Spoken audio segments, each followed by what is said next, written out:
It hasn't happened to you that you're mining, but your wolf is stupid and burns in the lava? No, command you! Building a base and command you falls by accident? Command you, please stay calm, or a horde of zombies ended up killing your little wolf? We need wolf armor in Minecraft. We could craft leather armor, gold armor, iron armor, diamond armor, and also netherite armor using the smithing table. The wolves will now have much more life. This would be the best implementations that could be added to Minecraft. We right click on the wolf and we put it on the diamond one. It is very cool. And this is the netherite one. Finally, your wolves are ready for battle. Besides, how is it possible that the horses do have armor? Another curious thing is that there is still no netherite armor for horses. They should also implement it. In any time, we could remove their armor by shift and then clicking. And that's it, you take it off. This has been the first thing that I would improve to Minecraft. Did you know that if we right click with honey on the copper blocks, these copper blocks will stop rusting and they will stay in their current state? But why not implement things like that in the game? This would make Minecraft much better. For example, with the pistons. Currently, there are only two pistons, the normal and the sticky one. One cannot be a stick and the other obviously can. But a super cool idea to improve Minecraft would be to be able to right click a slime ball on a piston and make it sticky, just like copper and honey. With this new implementation, you could create mechanism faster. Imagine you are making a redstone door. You are placing redstone, but you forgot to create sticky pistons. Just simply take out your 4 slime balls, and now you can right click the pistons in this super easy way. And ready! In this way you don't have to create any more sticky pistons.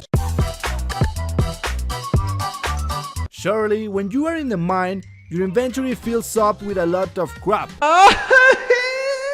Let's be honest, they are horrible, and hardly anyone uses them to build. For example, a super simple mechanic, but that would be great, it would give the possibility of crafting stone tools but with granite. You could do this from here and get a stone pickaxe. At least you give it more utility. Also with diorite, or even with andesite, being able to make furnace, and this would make sense. We are able to create tools with a blackstone, so I don't think these blocks will be much of a problem. But this can also be done with the deep slate. It is a different material and we can make swords and anything out of stone. Although the real thing that would make these blocks better is the implementation of new variations, where we have andesite with stone walls, its version chiseled and cracked. Here we have the diorite with moss, chiseled, cracked, with a stone brick, and finally the granite. This one looks really cool. Tell me here below in the comments what you think.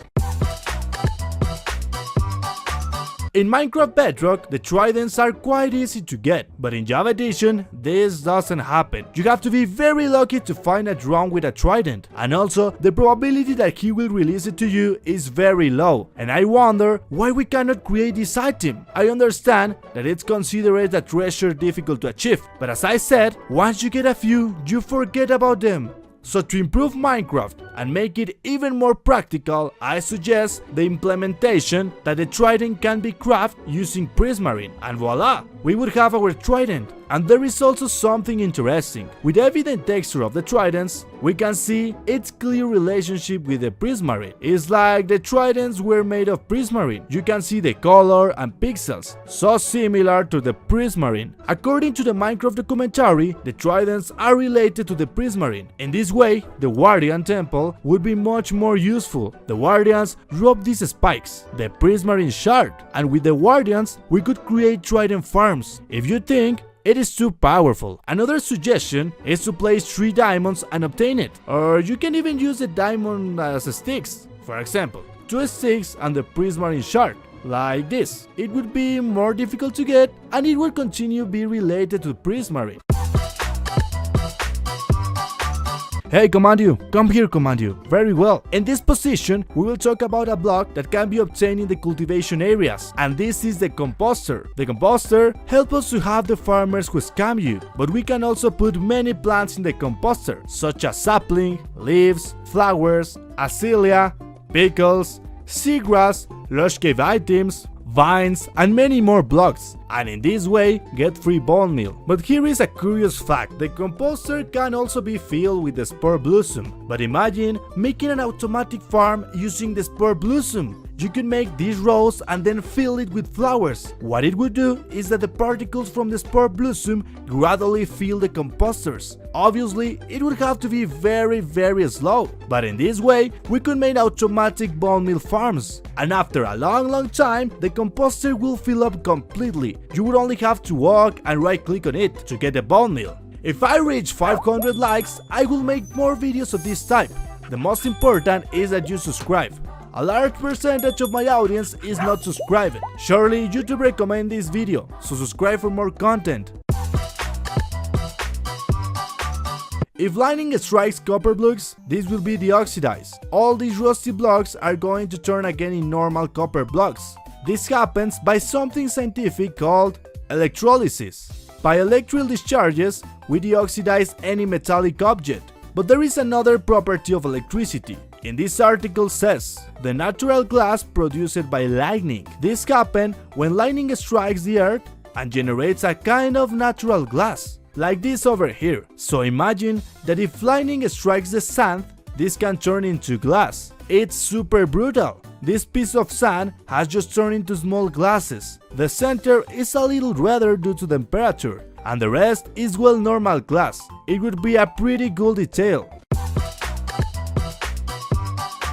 We know that the slime blocks cannot be stick with honey blocks. I activate the lever and it doesn't stick with honey. But something that doesn't make sense is that literally for you to be able to move these blocks of honey, you occupy a sticky piston that has a slime at the top. I put blocks of honey here and we can move them. What sense does it make that in this case the slime cannot be glued with honey, but that we can use a sticky piston with a slime? So obviously we need a piston with honey. Imagine a piston that instead of having a slime has the honey. The piston with it would be the only one capable of clearly moving the honey. And now this piston with honey wouldn't be able to leave the slime simply because these two substances are not compatible. Tell me here below in the comments if you think this makes a lot of sense.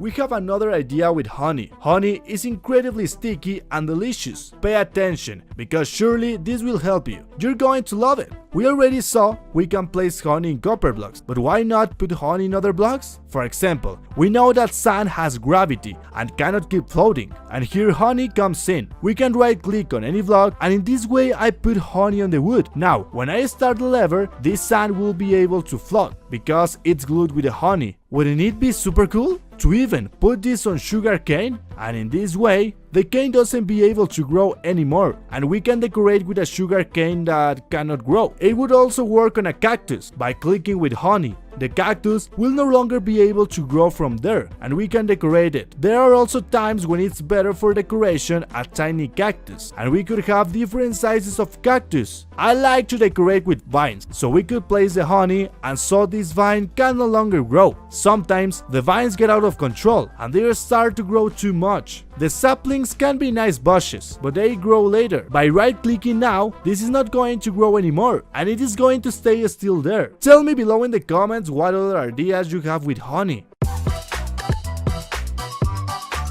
When we activate a lever, the redstone has a limit. It cannot reach such long distances, but something that would be great that they could implement it is a new mechanic with electric creepers. But first, let's see what happens when lightning strikes a lightning rod. Come on you don't have to get burned, please. A lightning rod can emit redstone, so you can see that it's sending signals. But imagine if we could capture an electric creeper under a lightning rod. The electric creeper is constantly on electricity, so the lightning rod should be able to detect electricity all the time and thus emit redstone. But due to the electric creeper is so powerful, the redstone signal will reach very far places without the need for repeaters, since repeaters are quite expensive. If you have an electric creeper, you could emit signals in several places very far away, even several more kilometers. With a like, show me if you would like them to implement this thing.